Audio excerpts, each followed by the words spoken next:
Nag-initiate niya sila. Mali yung timetable nila. Ayun, nagturuan na mga kababayan. Bakit isinulong nila niya yung impeachment? Hindi man na pala pag-uusapan sa Senado.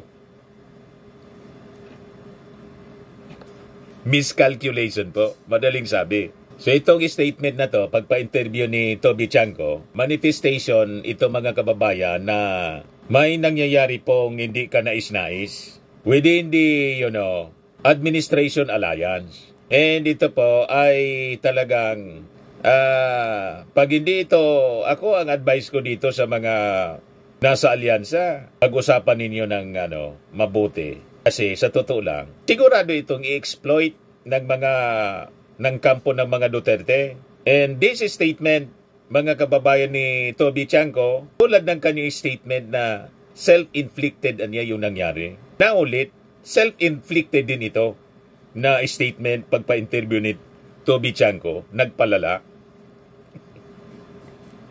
Kasi this is an admission na nagkakagulo sa loob. Yung strategy po ng kampo ng mga Duterte is divide and conquer. Di ba? And yung mga Pinklawan, Dilawan, ganun din po. They will take this an opportunity. In fact, yun po ang ginawa ng mga Dilawan.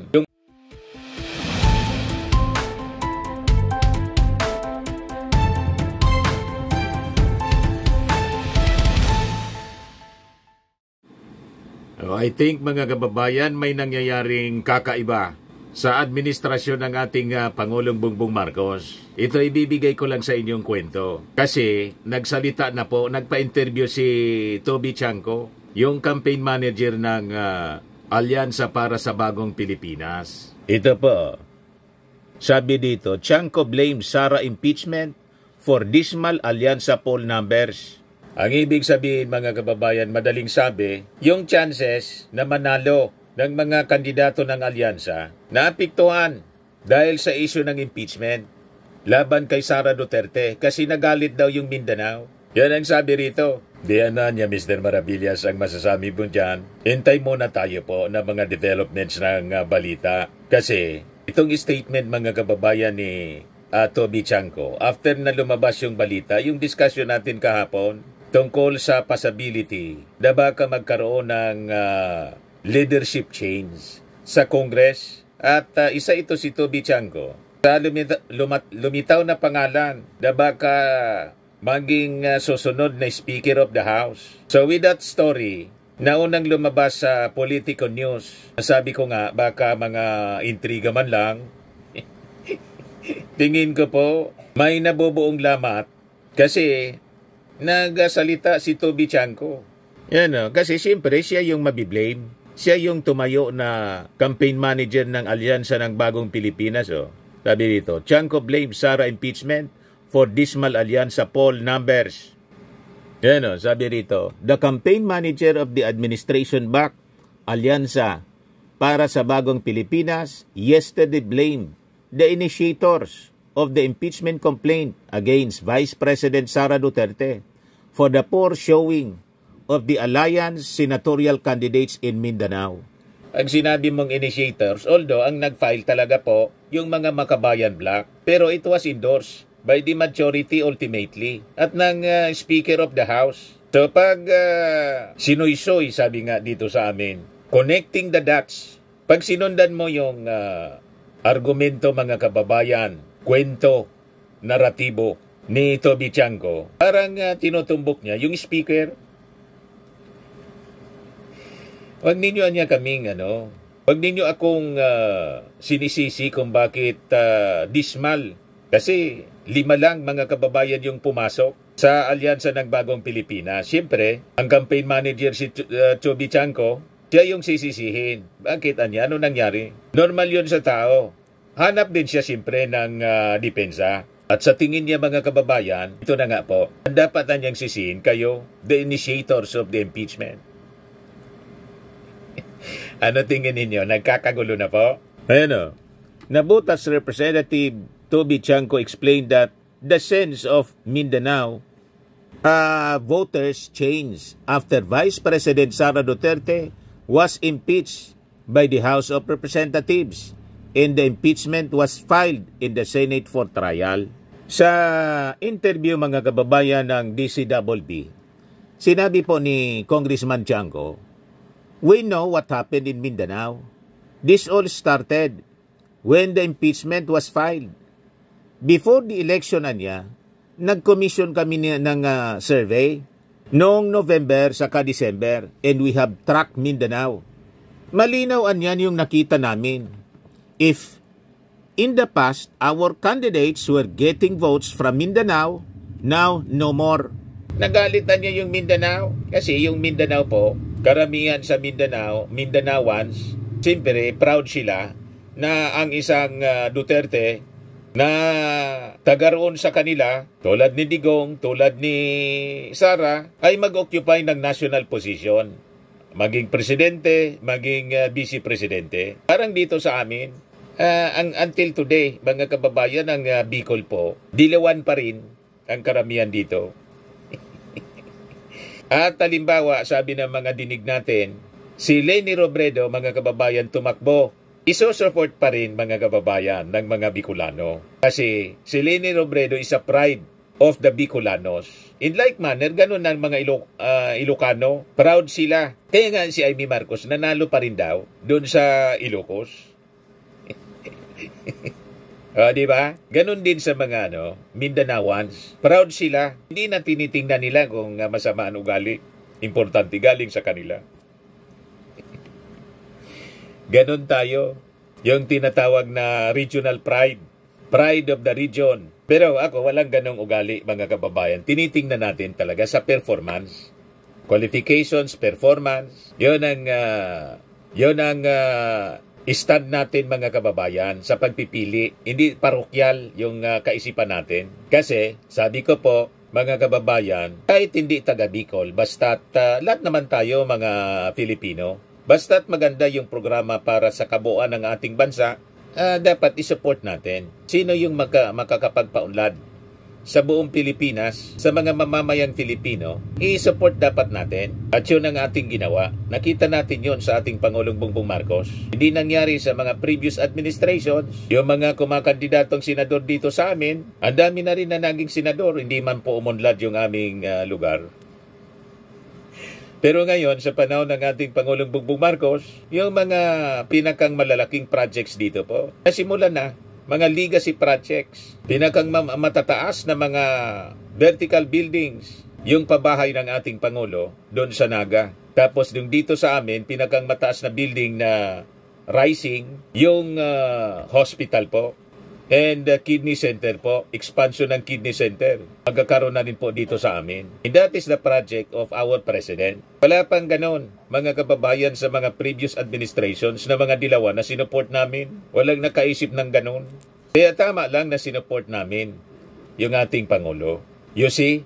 So, balik tayo dito sa kwento ni Toby Chanco. Kasi siguro nagsisisihan na ngayon. Bakit 5 lang yung nanalo? Igawan niya kasi Mr. Maravillas, kinampanya mo pa si Kiko Bam. Kinampanya ko po si Kiko Bam para naman po magkaroon ng check and balance sa Senado. At tingin natin personal, magkakaroon ng magandang laban sa impeachment trial po, sa botohan. But anyway, ganun talaga po. Normal yan. Na pag halimbawa, hindi naging maganda yung result sa eleksyon, yung expectation na dapat majority would win. Yan problema nga po, mga kababayan. Yung sa alyansa, 12 si Amy Marcos, mismong yung kapatid ng presidente, biglang tumambling. Di ba po? May kanya-kanya po na gustong mangyari sa buhay. Hindi natin talaga makontrol. Napakahirap kontrolin ang kaisipan ng mga tao. May kanya-kanyang agenda eh. But anyway, whatever will be, will be. Di ba? So sabi dito, the loss of the Alyansa senatorial candidates niya is self-inflicted. It should not have happened. Sabi po ni Toby Chanco, emphasizing that the initiators of the impeachment against Duterte should be blamed themselves and should not use him as a scapegoat. Bakit niya akong sisisihin nila? Something of their own doing. I know who are the people pinning the blame on me. They are those who persistently initiated the filing of the impeachment against the Vice President. Why did they push for the impeachment in the first place? When they know that nothing will happen to that because the Senate will tackle it only on June 2. Nag-initiate niya sila. Mali yung timetable nila. Ayun, nagturuan na mga kababayan. Bakit isinulong nila niya yung impeachment? Hindi man na pala pag-uusapan sa Senado. Miscalculation po, madaling sabi. So itong statement na to, pagpa-interview ni Toby Chanco, manifestation ito mga kababayan na may nangyayari pong hindi ka nais-nais within the, administration alliance. And ito po ay talagang, pag hindi ito, ako ang advice ko dito sa mga nasa alyansa, pag-usapan ninyo ng mabuti. Kasi sa totoo lang, sigurado itong i-exploit ng kampo ng mga Duterte. And this statement, mga kababayan ni Toby Chanco, tulad ng kanyang statement na self-inflicted niya yung nangyari. Na ulit, self-inflicted din ito na statement pagpa-interview ni Toby Chanco, nagpalala. Kasi this is an admission na nagkakagulo sa loob. Yung strategy po ng kampo ng mga Duterte is divide and conquer. Di ba? And yung mga Pinklawan, Dilawan, ganun din po. They will take this an opportunity. In fact, yun po ang ginawa ng mga Dilawan. Yung away ng Marcos at Duterte, I mean yung pang-aaway, yun ang ginagamit na term away ng Marcos at Duterte, in-exploit nila po. They take that as an opportunity to advance their agenda. Ayun, nanalo yung dalawa. At kaya nga po, masyadong na-surprise mga kababayan, boss si Kiko, tapos si Bam Aquino, kasi nag-number 2 bigla, dati naman po, hindi sila pumapasok sa Magic 12.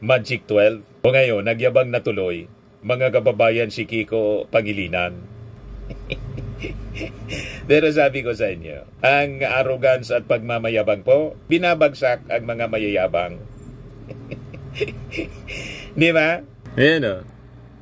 Sabi ni Kiko, yung panalo daw nila, i-rejection of both Marcoses and Dutertes. Kaya nag-react agad yung isang Marcos supporter po, si Benji Contreras, isang Bicolano. Sabi niya, uha, nagmamayabang na si Kiko. Kasalanan din kasi ng mga Marcos loyalist at PBBM supporters dahil binoto siya. Mataas ang nakuhang boto ni Kiko kaysa sa ilang kandidato ng alyansa na ikinampanya ni PBBM sa Solid North. Sabi nga ng una ni Kiko, unexpected yung pagkapanalo niya. So ibig sabihin, mismong siya ay di naniniwalang mananalo siya sa eleksyon.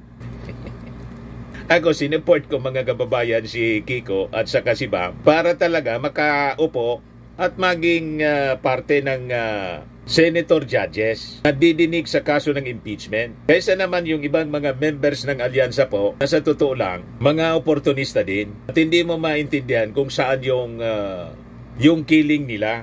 Tulad ni Camille Villar, ni Pia Cayetano, lalo na ni Amy Marcos. Di ba?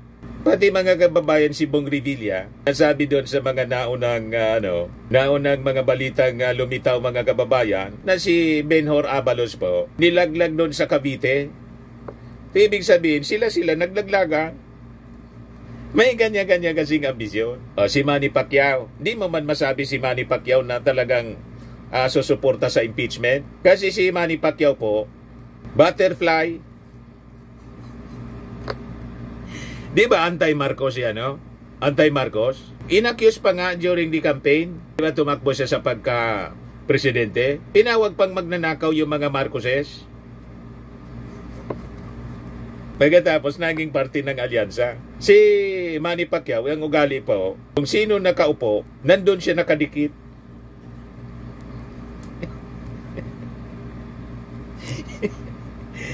You see? So, ganun talaga itong mga politiko. Ganon talaga ang ugali niya.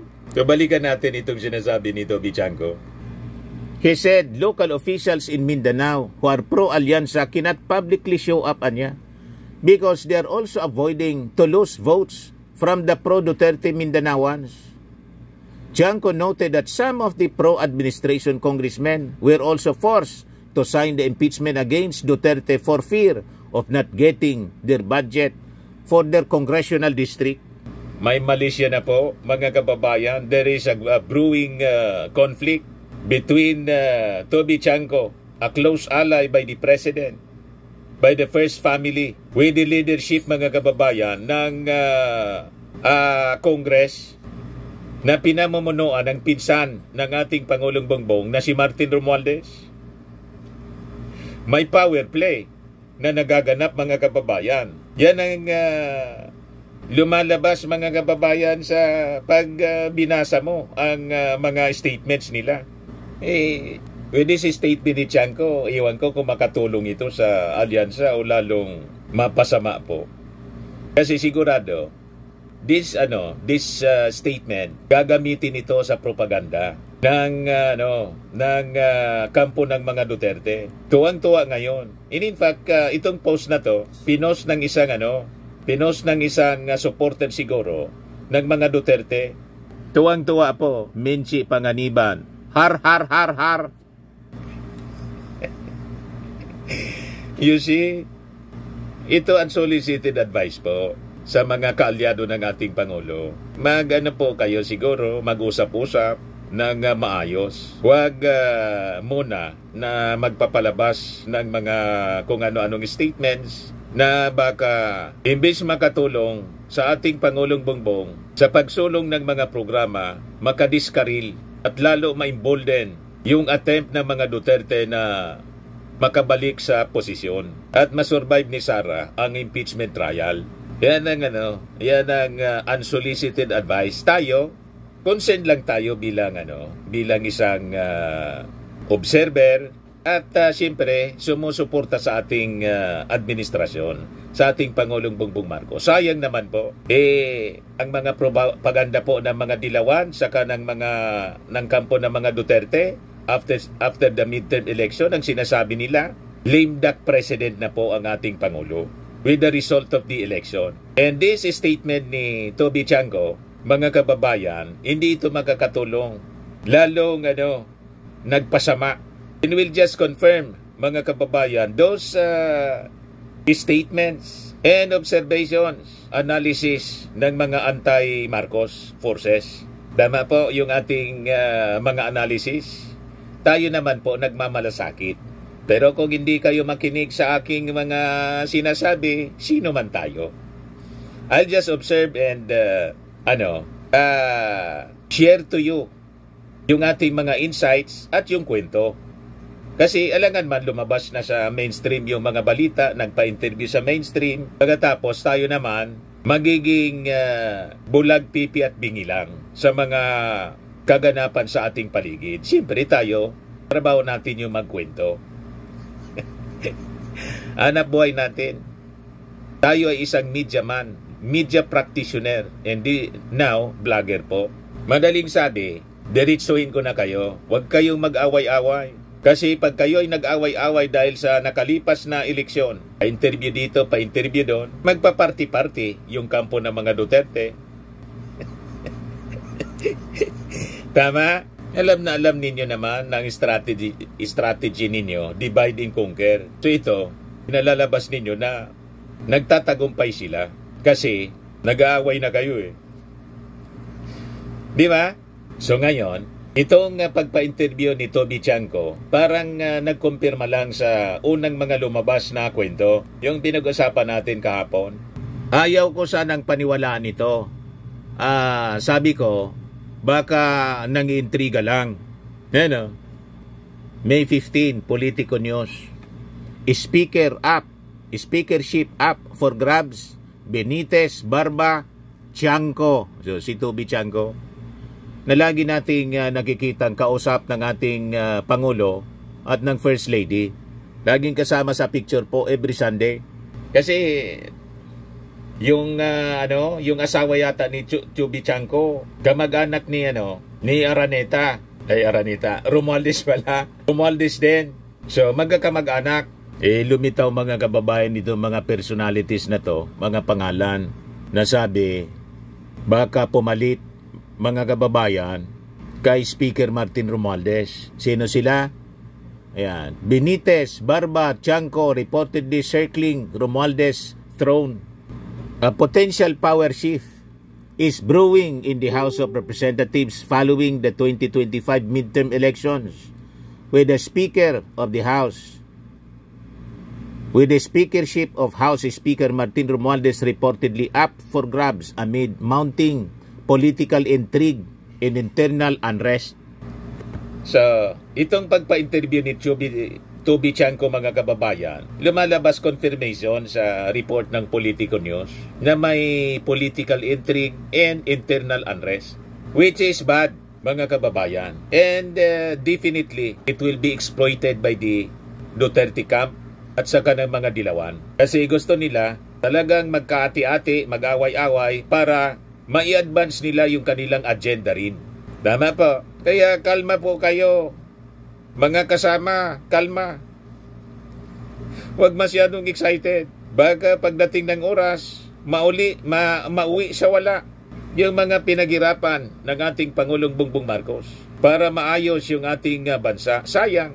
Dapat, sabi nga, united we stand, divided we fall. Ganon siya eh. Rumors have intensified that Romualdez may be unseated over lingering controversies during his term. Chief among them, the alleged mishandling of the 2025 national budget. Sources say the challenge to his leadership could come to head when the 20th Congress opens in July. 3 names have emerged as frontrunners in the rumored speakership race. Bacolod City Representative Albi Benitez, Navotas Representative Toby Tiangco, and Ilocos Norte Representative Angelo Marcos Barba. Benitez, a bilyonaryo, is making his return to Congress after serving a term as Bacolod City Mayor. Tiangco, a long-time political ally of President Ferdinand Marcos Jr., is reportedly open to the idea of becoming Speaker, but is said to prefer a less messy transition. Barba, the President's first cousin, is also being floated as a potential consensus candidate within the Marcos bloc. Benitez is said to be the favored pick of First Lady Lisa Raneta Marcos, a development seen by many as a sign of shifting alliances within the first family's inner circle. Despite the buzz surrounding a leadership change, sources say Romualdez, who ran unopposed in the May elections, has been actively securing his position by locking in deals with returning and newly elected lawmakers expected to join the 20th Congress. Some insiders believe Romualdez could still cling to power with sufficient numbers on his side.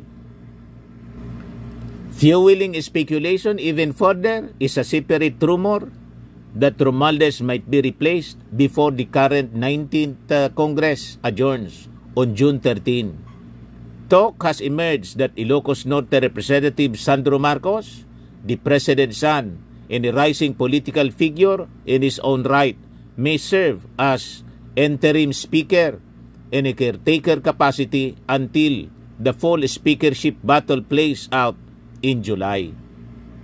So sabi dito po, whether Romualdez will survive the growing momentum to unseat him or step down in favor of a compromise candidate remains to be seen.